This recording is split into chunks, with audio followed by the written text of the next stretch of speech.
Pocket FM पर ये है पौराणिक कथाओं का संग्रह और अब आप सुनेंगे महाभारत अर्जुन की प्रतिज्ञा। महाभारत का भयंकर युद्ध चल रहा था। लड़ते लड़ते अर्जुन रण क्षेत्र से दूर चले गए थे। अर्जुन की अनुपस्थिति में पांडवों को पराजित करने के लिए द्रोणाचार्य ने चक्रव्यूह की रचना की। अर्जुन पुत्र अभिमन्यु चक्रव्यूह भेदने के लिए उसमें घुस गया।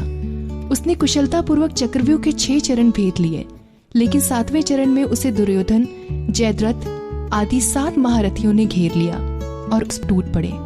जयद्रथ ने पीछे से निहत्थे अभिमन्यु पर जोरदार प्रहार किया। पॉकेट एफएम पर यह है पौराणिक कथाओं का संग्रह और अब आप सुनेंगे महाभारत अर्जुन की प्रतिज्ञा। महाभारत का भयंकर युद्ध चल रहा था। लड़ते लड़ते अर्जुन रण क्षेत्र से दूर चले गए थे। अर्जुन की अनुपस्थिति में पांडवों को पराजित करने के लिए द्रोणाचार्य ने चक्रव्यूह की रचना की। अर्जुन पुत्र अभिमन्यु चक्रव्यूह भेदने के लिए उसमें घुस गया। उसने कुशलतापूर्वक चक्रव्यूह के 6 चरण भेद लिए, लेकिन 7वें चरण में उसे दुर्योधन, जयद्रथ आदि 7 महारथियों ने घेर लिया और उस पर टूट पड़े। जयद्रथ ने पीछे से निहत्थे अभिमन्यु पर जोरदार प्रहार किया। वह वार इतना तीव्र था कि अभिमन्यु उसे सहन कर सका और वीर गति को प्राप्त हो गया। अभिमन्यु की मृत्यु का समाचार सुनकर अर्जुन क्रोध से पागल हो उठा। उसने प्रतिज्ञा की कि यदि अगले दिन सूर्यास्त से पहले उसने जयद्रथ का वध नहीं किया तो वो आत्महत्या कर लेगा। जयद्रथ भयभीत होकर दुर्योधन के पास पहुंचा और अर्जुन की प्रतिज्ञा के बारे में बताया। दुर्योधन उसका भय दूर करते हुए बोला, चिंता मत करो मित्र, मैं और सारी कौरवों सेना तुम्हारी रक्षा करेंगे। अर्जुन कल तुम तक नहीं पहुंच पाएगा, उसे आत्मदाह करना पड़ेगा। अगले दिन युद्ध शुरू हुआ। अर्जुन की आंखें जयद्रथ को ढूंढ रही थी, किंतु वह कहीं नहीं मिला। दिन बीतने लगा। धीरे धीरे अर्जुन की निराशा बढ़ती गई। यह देख श्री कृष्ण बोले, पार्थ, समय बीत रहा है और कौरव सेना ने जयद्रथ की रक्षा कवच में घेर रखा है, अतः तुम शीघ्रता से कौरव सेना का संहार करते हुए अपने लक्ष्य की ओर बढ़ो।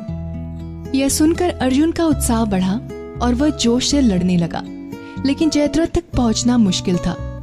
संध्या होने वाली थी जब श्री कृष्ण ने अपनी माया फैला दी।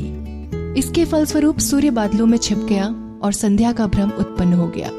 संध्या हो गई और अब अर्जुन को प्रतिज्ञावश आत्मदाह करना होगा। यह सोचकर जयद्रथ और दुर्योधन खुशी से उछल पड़े। अर्जुन को आत्मदाह करते देखने के लिए जयद्रथ कौरवों की सेना आगे आकर अट्ठास करने लगा। जयद्रथ को देखकर श्री कृष्ण बोले, पार्थ, तुम्हारा शत्रु तुम्हारे सामने खड़ा है, उठाओ अपनी गदा और वध कर दो इसका। वो देख अभी सूर्यास्त नहीं हुआ है, वो देखो अभी सूर्यास्त नहीं हुआ है। ये कहकर उन्होंने अपनी माया समेट ली। देखते ही देखते सूर्य बादलों से निकल आया।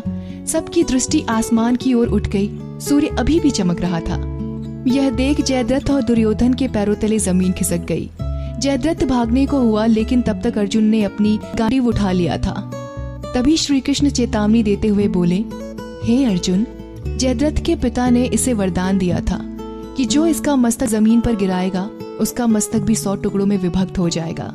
इसलिए यदि इसका सिर जमीन पर गिरा तो पार्थ तुम्हारे सिर भी 100 टुकड़ों में बट जाएंगे। हे पार्थ, उत्तर दिशा में यहाँ से योजना की दूरी पर जयद्रथ का पिता तप कर रहा है। तुम इसका मस्तक ऐसे काटो कि वह उसके पिता की गोद में जाकर गिरे। अर्जुन ने श्री कृष्ण की चेतावनी ध्यान से सुनी और अपना लक्ष्य की ओर ध्यान कर बाण छोड़ दिया। उस बाण ने जयद्रथ का सिर धड़ से अलग कर सीधा जयद्रथ के पिता की गोद में जाकर गिराया। जयद्रथ के पिता चौंक कर उठे और उसकी गोद में से सिर जमीन पर गिर गया। सिर के जमीन पर गिरते ही उनके सिर के भी 100 टुकड़े हो गए। इस प्रकार अर्जुन की प्रतिज्ञा पूरी हुई। पॉकेट एफएम पर ऐसे ही पौराणिक कथाएं आप सुनते रहेंगे।